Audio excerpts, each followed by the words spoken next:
I'm going to attempt to do one more. It's getting kind of late and I'm kind of tired, so apologies. I'm an early bird. I wake up early and I go to bed early generally. What time is it? This is on London time, this laptop. It says 4:41 a.m., so that's not right.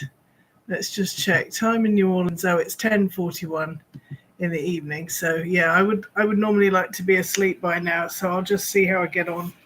And apologies if I look or sound a little tired. But I'm going to try and do chapter 16 and 17 of Skin Game by Alex Spear. Get the book, get the paperback, enjoy these sort of audio and visual little segments on my channel. The next book I'm going to write is going to be about a haunted bakery, and it's going to be a cozy mystery released, I hope, in time for Valentine's Day. We'll see if I get it out in time. Right, so we're on chapter 16, which is called Love, and it's February 2025. So Creole is more Spanish, while Cajun is more French, Zebedee explains. Spanish is a made-up language, Julie thinks. Yo, no, use, el caro. Julie feels as if she is just saying English words in a Spanish accent. No puedes conducir un coche, Zebedee growls back, confidently, with a twinkle in her eye. Sí. But Julie supposes that all languages are made up if you get right down to it. It's just that her mother tongue of Creole is the one she thinks in and dreams in. It doesn't feel like folks made it up. It feels as if it comes from within quite naturally. If Julie had another half, she supposed it was this woman. The person she finds she wants to tell all her news to the second it happens, and the only one she trusted enough to help her to try to find her brother. They are trying to learn a little Spanish so that Julie can converse with her new gardener, maid, and cook. Her gigantic new house needs this team of people to help her keep it running smoothly. Do American folks use the word Hispanic to mean folks from every country south of the US, Julie asks. Zebedee always seems to be so clever and knowledgeable. It is a turn-on. I believe so, or no, wait, Zebedee is thinking. Isn't it every country where they speak Spanish, so not Haiti? Haiti, Miss Julie exclaims. That's where some of my people originally come from, a few generations back on my father's side. Is that south from here, straight down on a map? I never thought of Haiti being in South America. No, it's not. It's Caribbean, isn't it? But it is right by Puerto Rico, which is the USA, and Spanish-speaking. Zebedee is getting out her phone to Google a world map. Now, there are countries that are called Latin America. I know that much. Are they in Central as well as South America? I once went to Argentina. Beautiful, but I would say that the capital city seemed more European influenced. A bit like New Orleans. If I talk to Maria in Spanish, will she understand me? Julie has never had paid employees before, and she will do anything she can to ensure that they feel comfortable. She will if you keep learning. Neither of us can say very much yet. The police are still questioning me about that party, Julie is complaining. I thought since I was generous, they would let the matter drop. As a rich woman, they probably see you as corrupt, Zebedee responds wryly. She is sitting on the huge ladder-back chair in Miss Julie's old apartment. It's the sturdiest piece of furniture. Julie is standing before her, taller but more slender and almost fragile compared with her butch lover's stout frame. Zebedee circles one of Julie's wrists with her fingers and then pulls her close. Though she can hardly admit it to herself, Julie is in love. She thinks of the two of them as a partnership, if ever she had been in one. Originally from California, Zebedee had toured the world in the military, met Julie on a vacation to New Orleans and never left.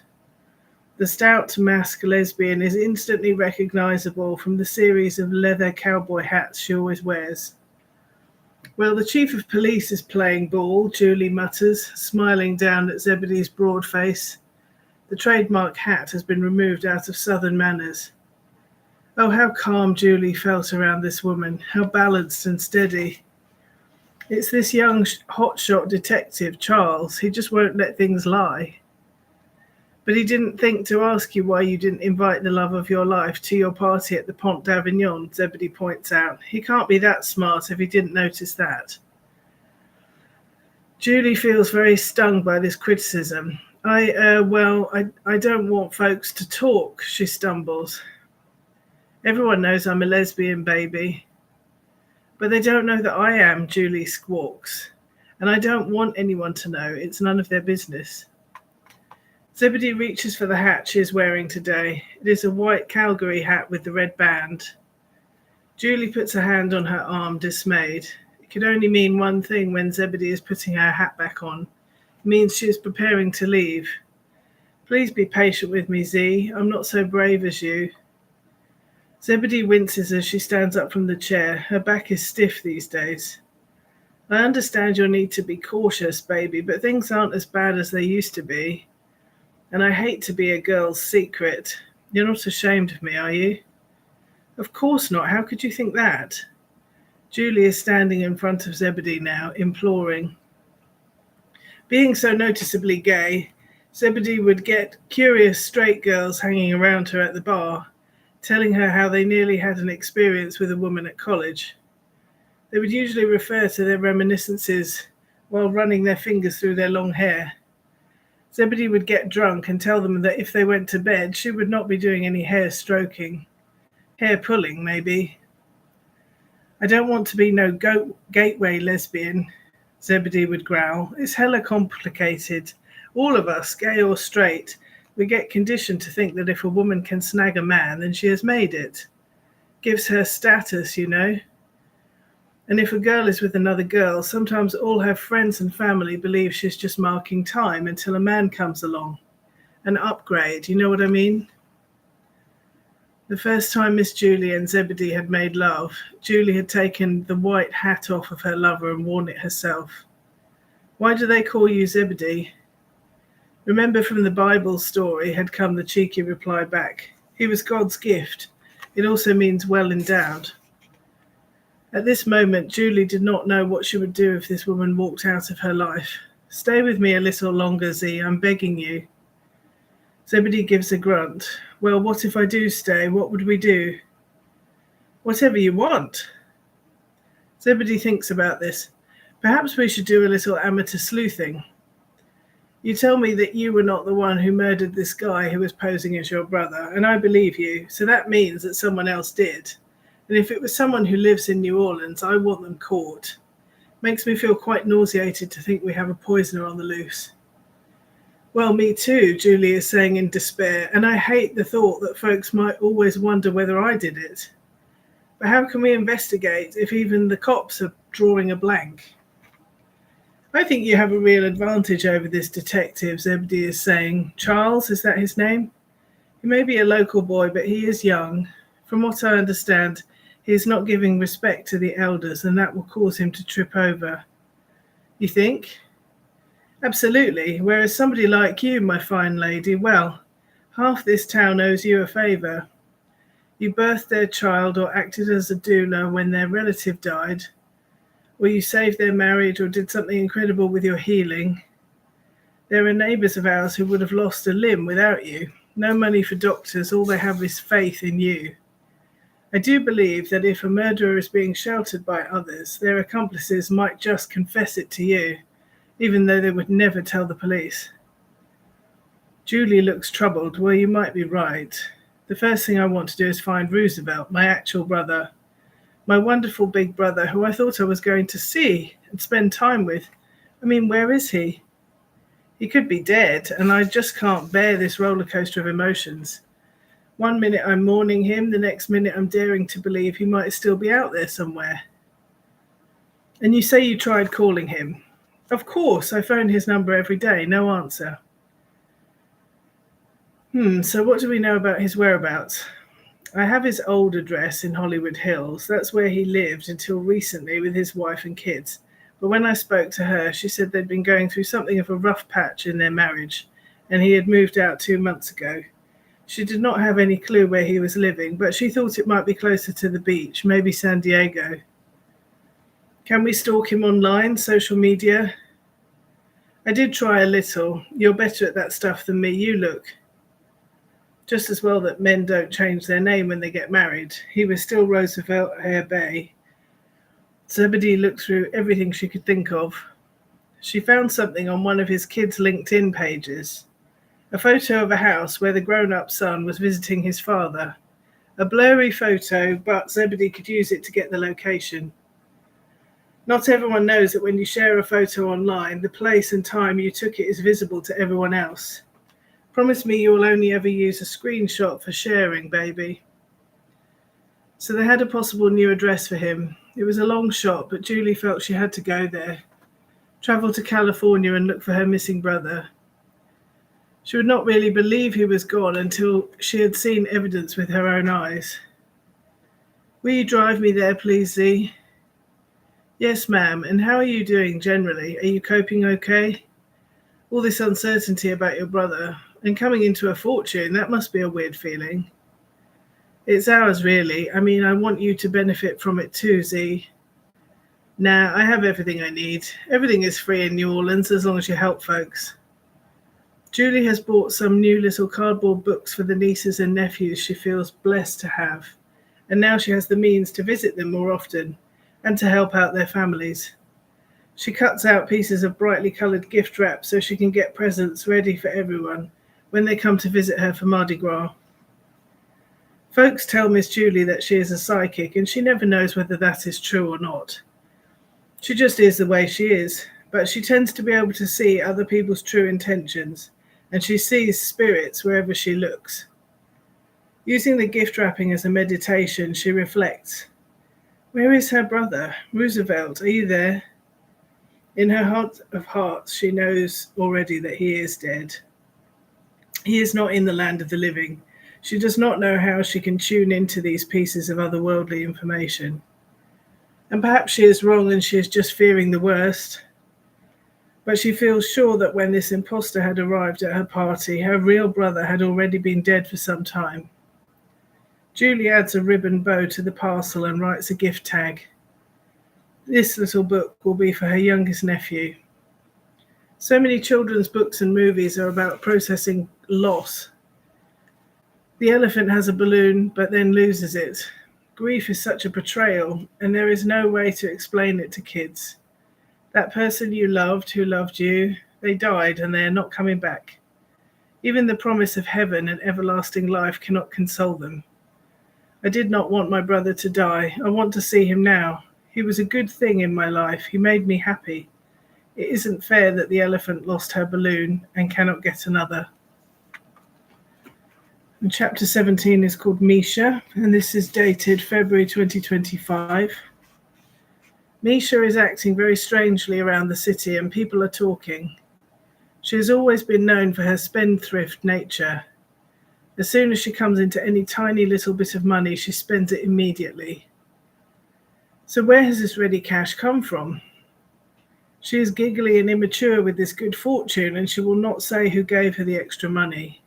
Rushing around the French Quarter buying trinkets for her overstuffed house, buying several expensive new costumes to wear to parades that are months away.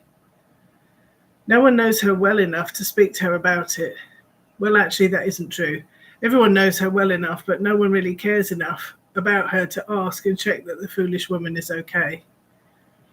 Eventually, it falls to Innocent to step in. He is the church pastor, after all, and she was very kind to him some years before when his marriage had been falling apart. He tackles her in Fifi Mahoney's on Royal. Misha is being fitted for half a dozen brightly coloured wigs. Innocent sits on the salon chair next to her while the assistant is in the stockroom. Misha chérie, ma chère petite fille, please listen to me for a moment, he begins. For whoever stubbornly refuses to accept criticism will suddenly be destroyed beyond recovery, he's quoting from the Bible. And besides, I got to know you and your little family quite well when you were kind enough to take me into your house. I am listening to you, Pastor, Misha says as she admires herself in a small round mirror on an ornate handle. What is it that you want to tell me?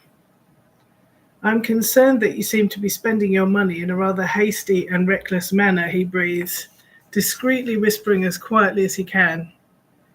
Spending my money, Misha bellows at the top of her voice. There are ladies on various salon chairs, dotted around, having their hair either cut or blow-dried.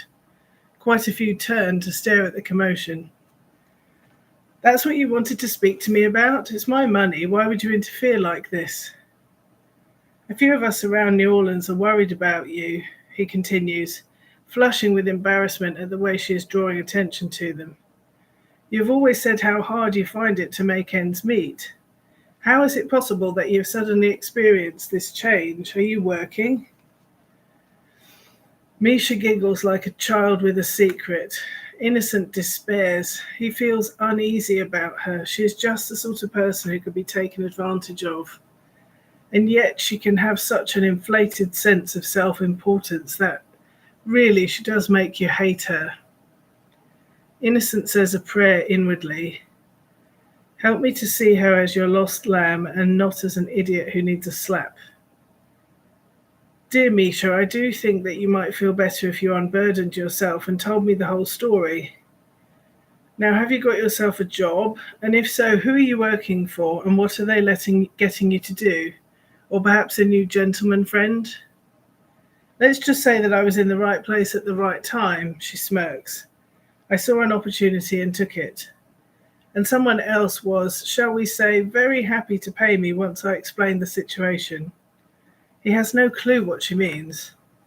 And is this a regular job? Oh yes, as a matter of fact, I'm just about to make a phone call to ask for some more. Some more hours, shifts, overtime, some more money. Far from feeling reassured, Innocent is now becoming increasingly troubled, alarmed, and apprehensive about what on earth is going on here. How could he get reliable information out of this arrogant and fatuous member of his congregation? And even if he could get her to explain what she thought she was up to, how could he ever convey to her that she was being manipulated? Just tell me who you're working for, Misha, he manages. No one that you know, Innocent. All right, well then tell me what you're doing for them. What do they pay you for? They pay me for something I saw and something I overheard. Innocent is trying to guess what the idiotic woman is hinting at. Some useful information they could put to good use. At that moment, the assistant who is helping her reappears from the stockroom at the back with a wobbling tower of boxes stacked up in her arms. I think the cherry red glitter wig is in here, ma'am, the assistant is telling Misha. I brought a few different lengths, so you can see which one you like the best. Misha is clapping her hands and squawking, delighted to be the center of attention. How much do those things cost? Innocent asks the assistant direct. Well, these are the highest quality, sir, and will last for many years to come. They should be considered to be an investment, an inheritance piece, really. And if you go to several parades a year, these will pay for themselves.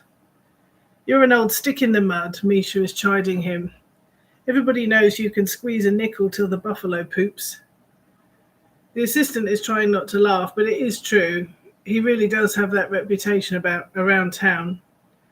This is not about me being frugal. Innocent raises his voice to an indignant shriek. I'm trying to save you, Misha.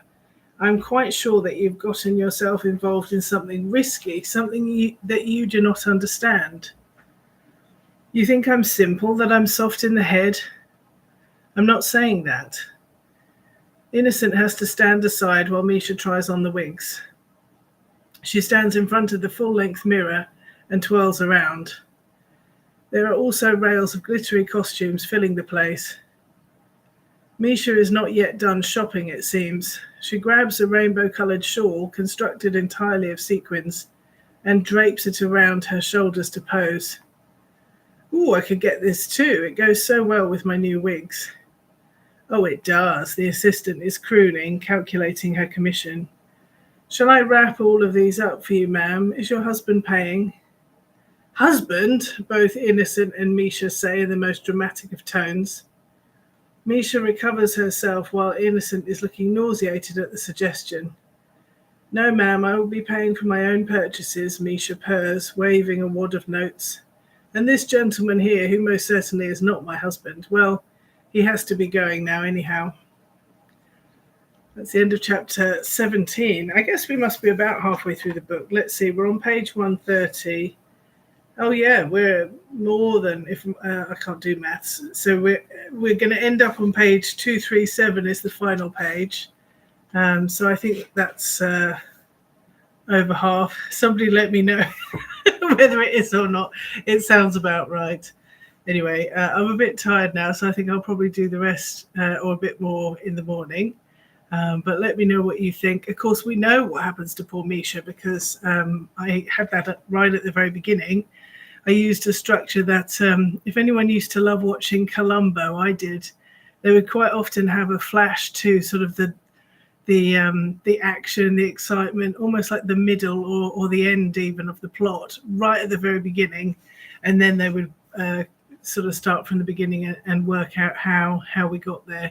So I've kind of borrowed that. I haven't revealed who the murderer is right at the beginning, but I have shown what happens to poor Misha. So yeah, it's also a structure I think that's used in Romeo and Juliet. If you can remember that far back, remember how Shakespeare had this choice, didn't he? He could have had a sweet love story until he finds out that it's a tragedy in the end. But instead, he gets the chorus to come on stage and say right at the outset, this is star-crossed lovers. This is going to end in tears. It's going to be awful. And then when you see it unfolding with the young kids having their dating and they're running away together to get married, I think it's really sad. It makes you on edge thinking what's going to happen. We know it's all going to go badly wrong. So yeah, that's what I've aimed for. I hope you love this book. I'm enjoying sharing it with you, and more tomorrow.